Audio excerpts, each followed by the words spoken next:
I have two different lectures that I, so to speak, prepared for tonight. And it was very difficult for me to make up my mind which one to deliver. But I'm sure that by the time the evening is over, you and I will agree that I should have given the other one.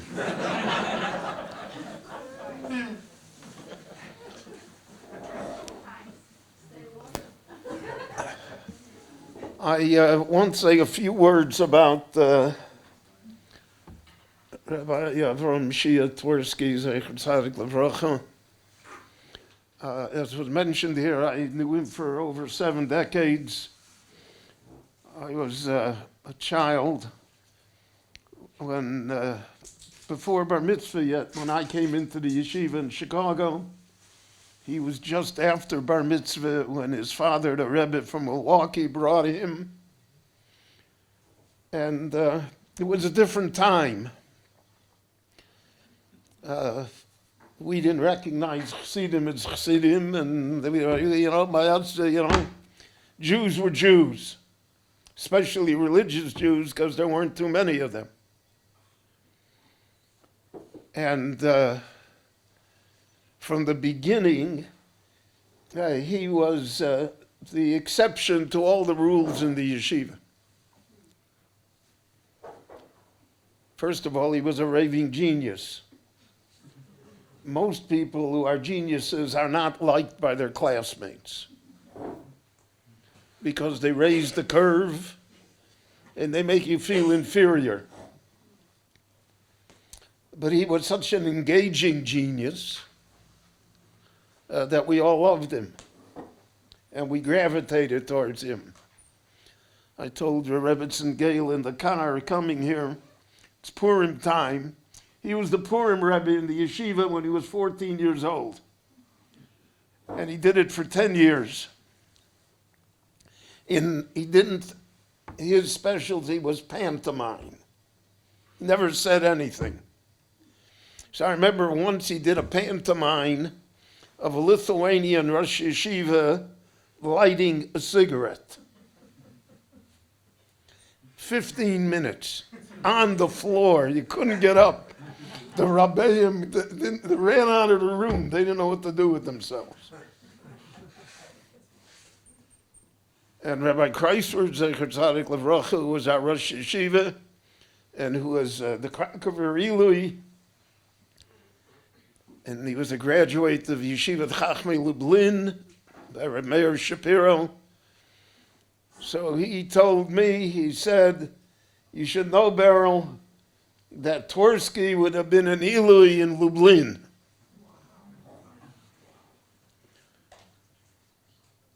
So Twersky tells me one day he's going to go to medical school. Now that was at a time he couldn't go to medical school. How could you go to medical school? There was no Shomer Shabbos program.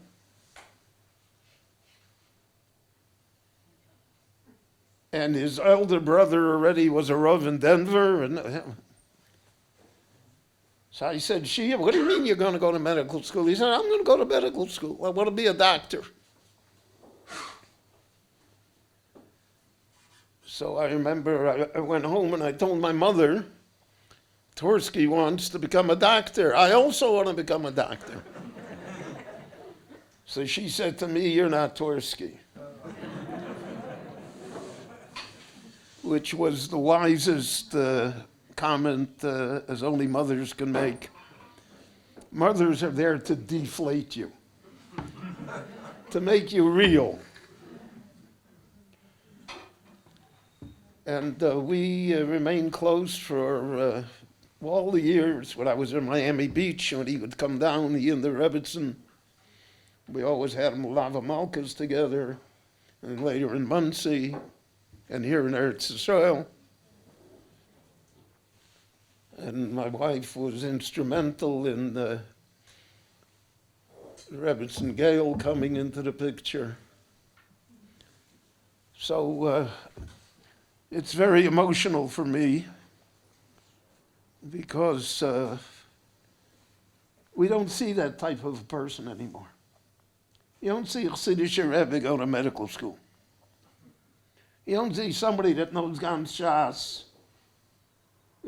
develop a alcoholic center for Catholic priests in Pittsburgh.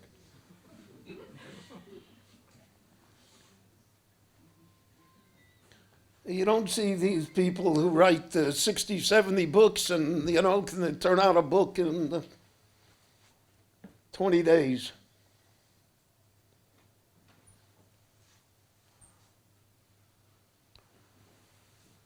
So, chaval al di abdin v'lo mishtachchin. People that were, and then are often found again.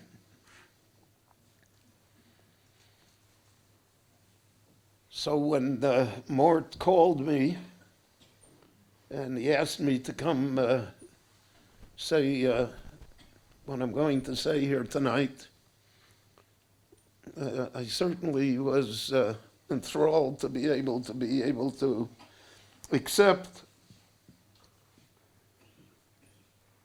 because even though he's no longer here, he is here. And he's here for everyone that knew him. And that's a lasting impression that is not easily imitated. So tonight's topic is different streams in Chassidus. I always used to say that it takes someone who is misnagid to really discuss Chassidus.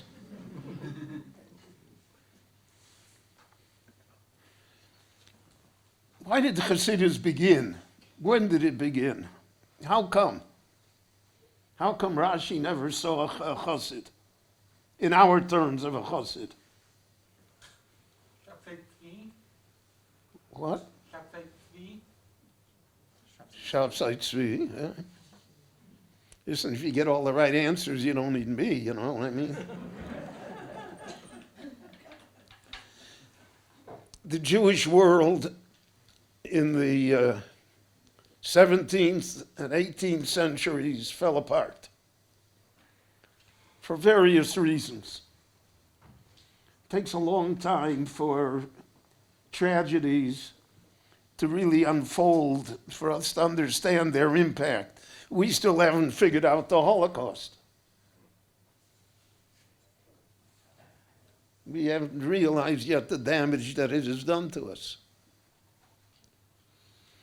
So, in the beginning of the 16th century, the Jews are expelled from Spain. The Jews were in Spain 800 years. 800 years.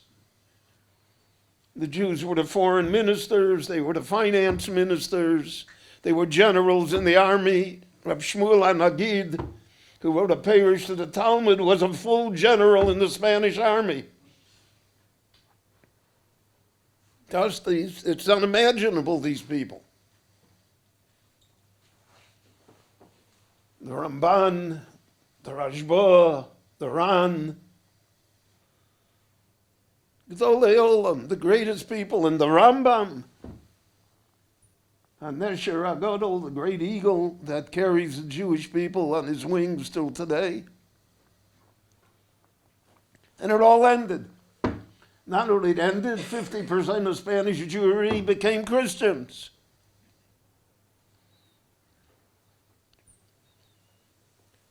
Generalissimo Franco in the Second World War, for all of his shortcomings, of which there were many, nevertheless never turned over a Jew to the Germans, even though he was requested to do so many, many times by the Germans.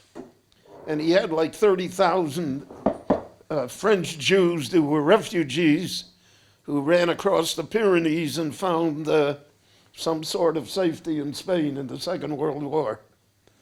And when he was asked why, Franco was a confirmed Catholic, a very conservative Catholic. So he said, if they trace my lineage, they'd probably take me too. because it is estimated that 80% of the Spaniards have some sort of Jewish connection. So Spain is gone. It was mentioned there, AJTwerski. A false Messiah is far worse than no Messiah. At least a third of the Jewish people believed in him. Great rabbis believed in him. I would say you have to be very careful with rabbis.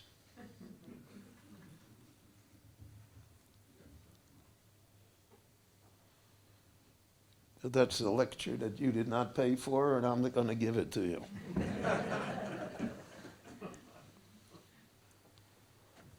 And AJTwerski turns out and becomes a Mohammedan, a Muslim.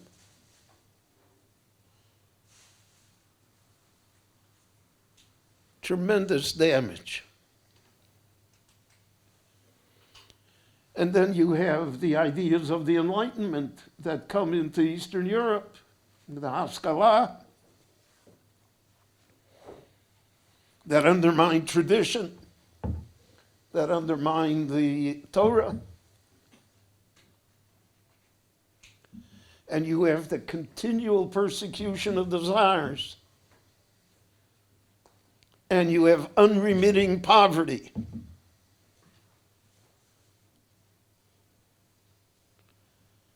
So to a certain extent, the Jewish people said, we give up. The exile is too long, too bitter, too hard. We're not going anywhere with it.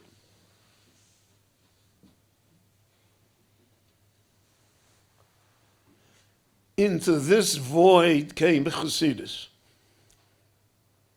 for the masses of Eastern European Jewry. Not necessarily for the scholarly class, because they always had Torah scholarship, but you're talking about a small percentage. Most Eastern European Jews never opened a page of the Talmud. There was no Daf Yomi, there was no Schattenstein, there was no Oz V'Hodor, there was no 40,000 guys in Kollel, there were no 100,000 guys in Yeshiva. That's all now. And we don't realize the miracle of it, so we criticize it. Well, I remember my father's shul in Chicago, which was all Eastern European Jews. My father had 750 men and about 500 women that came every Shabbos to shul.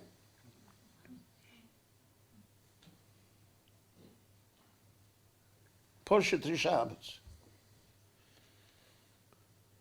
And my father taught a Chevra Shas. They learned Gemara. He had 6 people. The Shamas, the Sheikhit, my father, when I was old enough, me, a cousin who went, with the...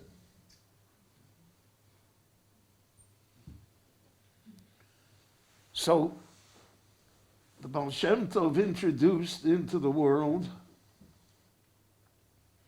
a spiritual renovation that gave Jews a connection to their Creator. And as I'll discuss in a minute, it was different. It wasn't the main highway anymore.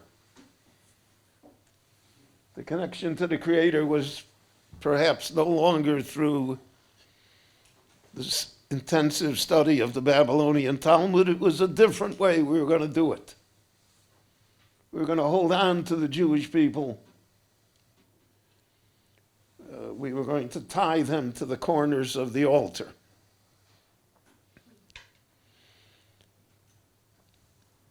I once heard from Rabbi AJTwerski that he says Chassidim wear a gartel.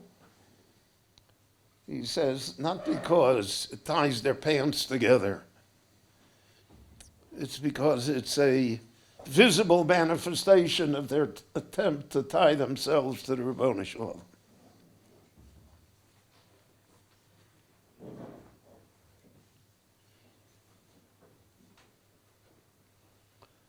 The Kotzker said, "Vayachbo shes chamoro." Avram Avinu got up in the morning and he tied up his donkey, saddled his donkey. What is the Torah? Who, what? Donkey? Who needs what? Every word in the Torah is precious. What do I learn from that? So the Kotzker said that when he tied the donkey, that was his process of tying himself to the Creator. The creature of the Creator, the donkey, and he tied himself to it. He tied himself to the Creator of that donkey so that it became a holy act. And Chassidus introduced that idea that the mundane can be holy. The famous incident with the Berditchever Rebbe, that the Jew was painting the wheels of his wagon while he was wearing tefillin. He was davening. And the man walked by and criticized him. He said, "Look at that. He's wearing tefillin and davening, and he's painting the wagon." And the Berditchever said, "Well, I see it differently. While he's painting the wagon, he's wearing tefillin and he's davening." Painting the wagon became a holy enterprise, became something positive. So that revolutionized Jewish thought. And part of the idea of Chassidus is that there are righteous people in the world, and that if you attach yourself to a righteous person, it rubs off on you. And you should search for those righteous people. And you should have allegiance to them.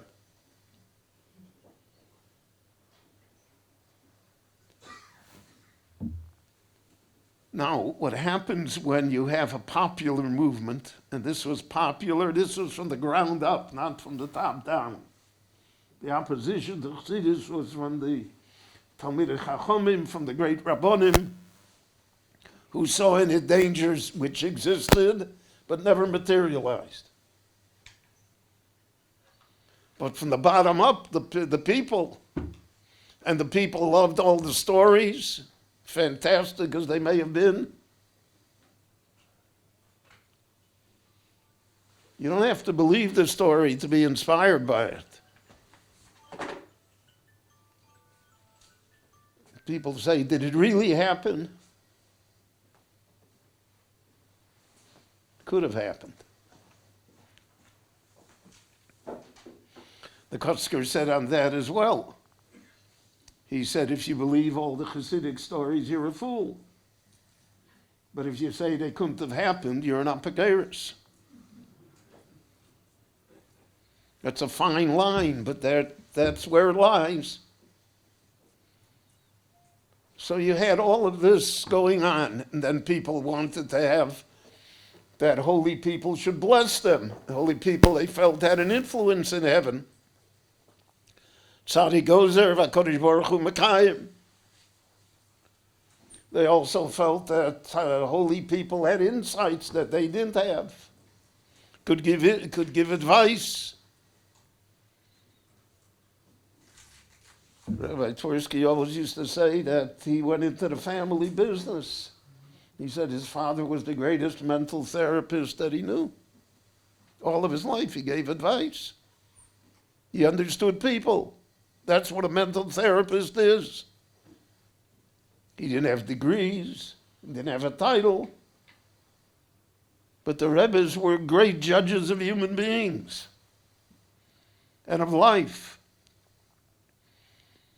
And Chassidus made life miserable under normal conditions, bearable, enjoyable under these conditions because of the fact that they lived in a different world.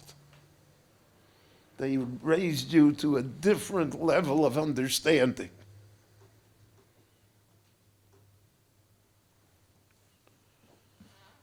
Now, what happens always is One of the great dangers of religion is that it's dependent on money. And money corrupts.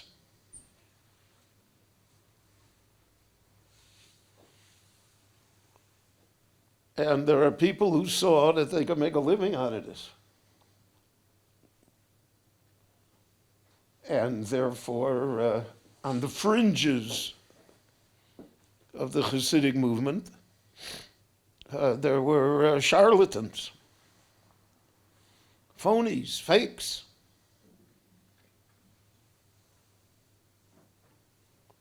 And part of Hasidus was that when you went to the Rebbe, you gave him a pigeon. You gave him some money. The Rebbe would use it for whatever purposes he wanted to, charitable, etc. It's told about great Hasidic rabbeim that Friday afternoon they were penniless. They had given away all the money that they had, and the week started again, they had nothing. Again, they say about the Kotzker that somebody once gave him a gold coin, and he looked at it, and he looked at it, and he looked at it, and then he spat on it and threw it on the floor. And the Chassidim said that anyone that was present when that happened never again had a desire for money.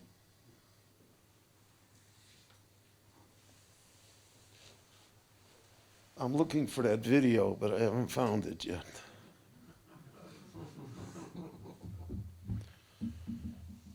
So, by the time that Chassidus was about 100 years old, let's say 1830, a counter-revolution occurred in Chassidus. Many of the leaders of the Chassidim took the criticisms leveled at Chassidus to heart. They said, you cannot have a positive Jewish movement without the Limud Torah, without an emphasis on study and knowledge. You cannot have it all be hocus pocus. It has to deal with the problems. And we have to be able to counteract the Haskalah. You can't counteract the Haskalah by telling legends. So there arose this counter-revolution. There were a group of geniuses, young men, who were Talmidim of the Choser of Lublin. I mean, the hierarchy of Chassidus was the Baal Shem Tov, and then the Maggid of Mezerich. From the Maggid came Chabad and other sects of Chassidus. And then after that came the Choser of Lublin. And from the Choser of Lublin, there broke off a number of his students. Now, the nature of Chassidus was, at least, that it was dynamic. It was always going on. And all spiritual movements are prone to fragmentization, to breakups. Because we're all searching for the ultimate truth. And if I see it one way and you don't see it that way, so I want to teach my way. So this group was in Pshischa, which is a village in Poland that was under Russian, under the Tsars. Then Poland was divided into, wasn't an independent country, so it was divided between Prussia and Russia and the Austro-Hungarian Empire. The Choser Lublin had a Talmud, famous, who was called the Yid HaKadosh, the Holy Jew.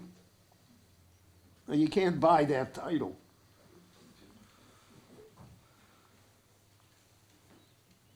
He was known as the Yid HaKadosh.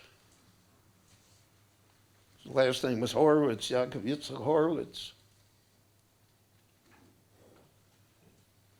And he moved to Pshischa, and with him came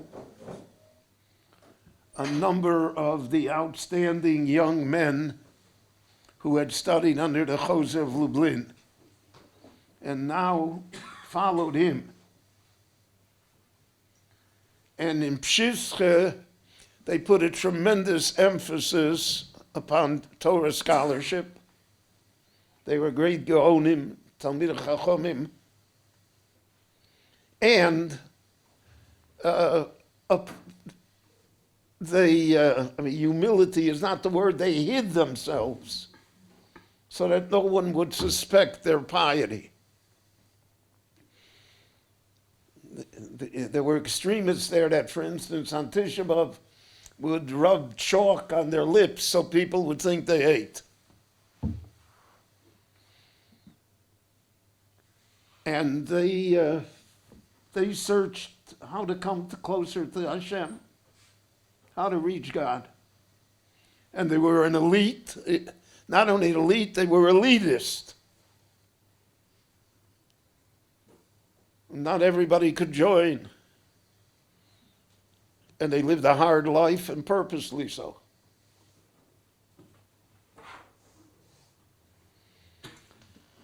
And they broke off from the mainstream Hasidus.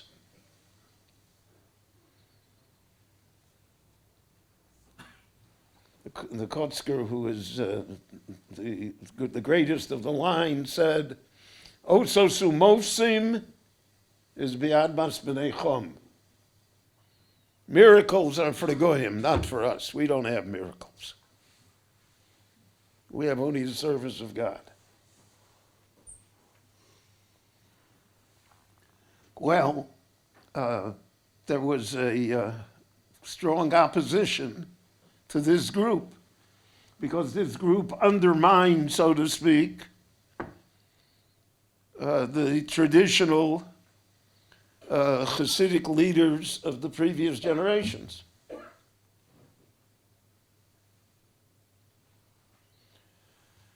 So there was a famous wedding in the town of Ostila, and the two rebbes were Meshadech. The bride and the groom came from great Hasidic stock, and over 100 rebbes came to the wedding. In Hasidic folklore, it's famous, the Chasana in Ostila. The head of the Hasidic movement then was the Apter Rav Rabbi Avram Yeshua Heschel, the Ohev Yisrael, who was the eldest of the Rebbes. So some of the Hasidim took the Pshischa group to a din Torah at the wedding before the Apter. And they said that he should put him in Cherem. Get rid of it. Over the long history of the Jewish people, Cherem has never worked, even though it constantly is used. Most of the time, it's counterproductive. But in any event, that's what they wanted to happen. The Yid HaKadosh did not want to go to the wedding. The Yid HaKadosh had a Talmud, Reb Simcha Bunim, who's a very different person. Reb Simcha Bunim was a champion bridge player. He was a customs broker in Danzig. There was a famous Hasidic woman, Tamarale, that she hired him to be her customs broker for the business. He lived in Danzig. Danzig was a German city. So he wore short clothes, spoke German. He was a graduate pharmacist, went to concerts. It's not the resume to become the Hasidic Rebbe. But Pshischa had a greatness to it, that it looked beyond a human sight. Adam yireh le'inayim, Hashem yireh la'levov. People see, but they don't see. So we see only what we see.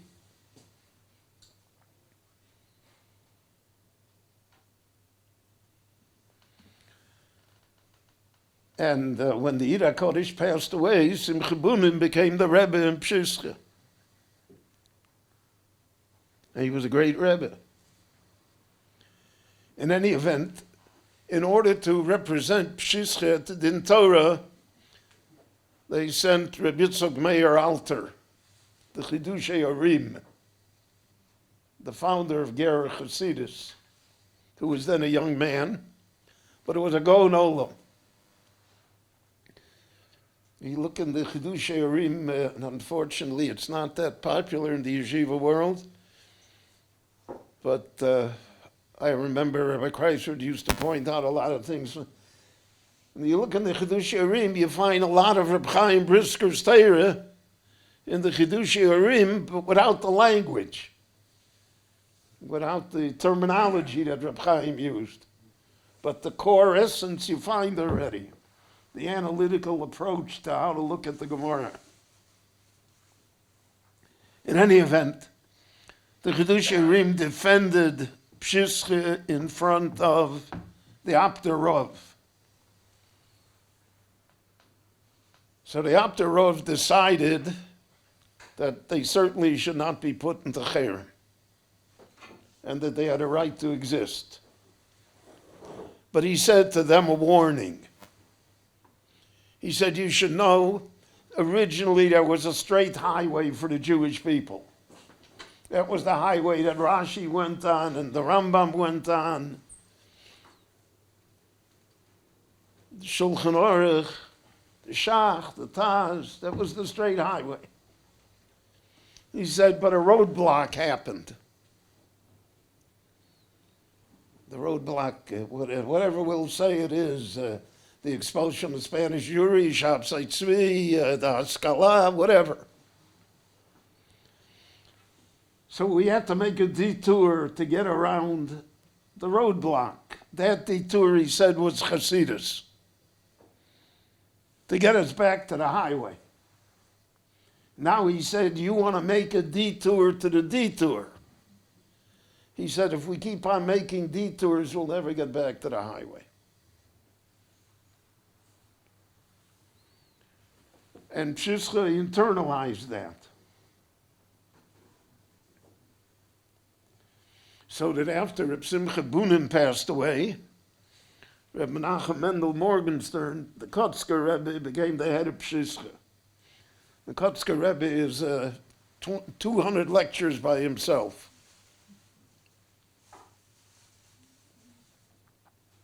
Giant of a personality.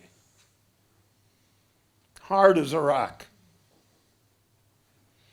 And he himself said, I only wanted 300 Chassidim, and they should stand on the rooftop every morning and shout to God, where are you?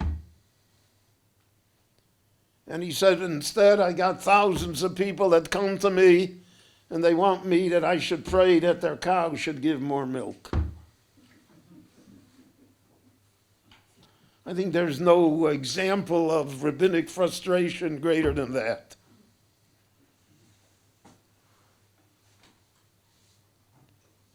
Ani omarti b'nei elyon kulchem. I said, you can be angels. And you don't want to be.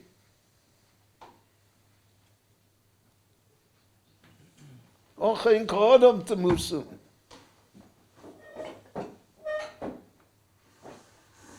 So this became the Kotzker attracted thousands of people to him because of the magnetic personality. So what happened was that Pshischa became, instead of the outlier, it became, so to speak, the founder of mainstream Chassidus. The Chidushei Urim, after the Kotzker died, the Chidushei Urim was his brother-in-law. The Chidushei Urim moved to Warsaw and founded the Gerer dynasty, which remains until today. It's the largest Chassidus here in Israel, Gur.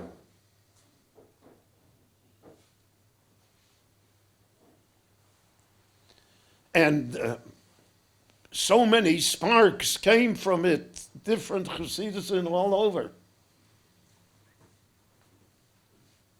And that became the mainstream. So when you become the mainstream, you can't be as radical as you were.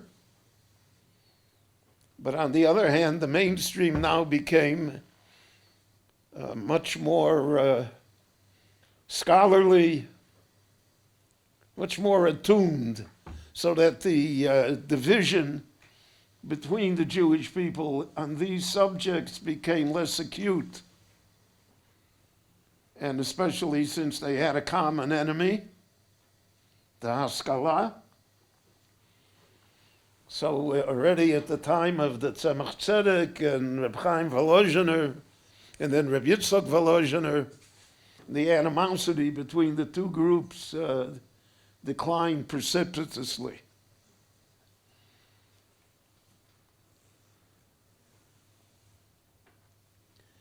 From the Kotzker himself, there was a break-off.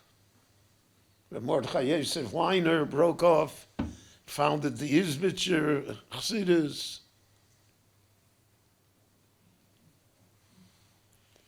It continues until today. But I heard from the Satmar Rav, he told me this 58 or 57 years ago. He said that the dynamism of Chassidus is over. Can't it mechadish sein anymore, he said. We just have to hang on to what was and propagate that. Well, that's what happens when you become the establishment. The Rov Minyan and Rov Binyan of Klal Yisrael in the Ashkenazic world. And therefore, it's an evolvement. It's not what it was, but it may not be what it will be. And we are witness to it. And this brings me back to Rabbi Twersky. When he went to medical school, he wrote a book about it. He had a dialogue, correspondence with the Steipler Gaon of Kanievsky, of Yaakov Kanievsky, the father of Reb Chaim Kanievsky, the brother-in-law of the Chazon Ish. And he wrote to him about going to medical school.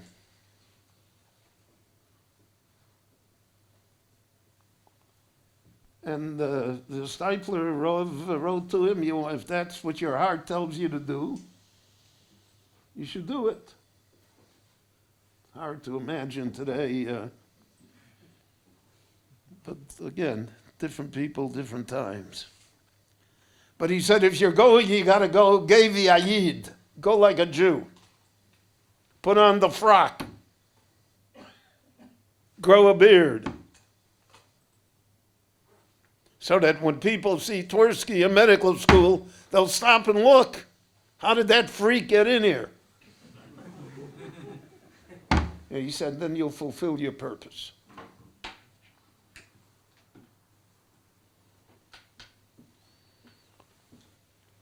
And he told me many times that the Catholic priests in Pittsburgh would come to him and not to the Archbishop.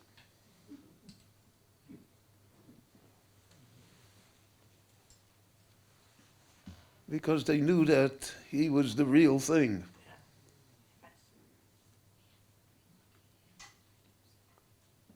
He was the real thing. And that's what Chassidus strove for. Moshe was told to get Anshe Emes, get people who are the real thing. It's hard to find those people. Moshe couldn't find them. So the Gemara says that the Ribono Shalom saw that there are very few people like this. So Amad Shoslon B'chol Dor V'dor. So he put a few in each and every generation, so that we would have a reminder of what the real thing looked like, and what we're supposed to be. When all the static is dispersed with, forget all the nonsense that fills us every day. Baruch Hashem, I don't see well anymore. So a few years I don't read newspapers. I'm now at a madrega, I don't read emails. What a blessing. Different world. Think about important things. Don't have to respond to every piece of nonsense that exists. The lives of most people today are occupied by answering nonsense that other people send them.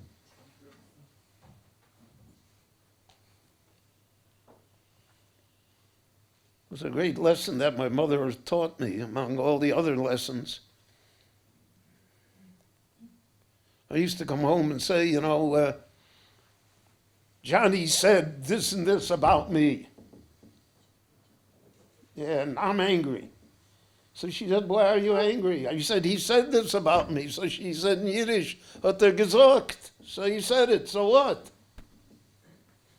What's that got to do with you? Not to be dominated by others, but to be true to oneself. And that was the goal of Chassidus, the goal of Torah. It's the goal of the yeshivas as well. So that finally, my Rebbe always used to say, he said in the name, I forget which Rebbe he said in the name of, I think he said in the name of the Kotzker, that somebody came to the Kotzker and told him, Rebbe, I just went through half Shas. And the Kotzker said, how much of Shas went through you? That's the question. So, this is a great learning group named after a great man. So I want to wish you all the best.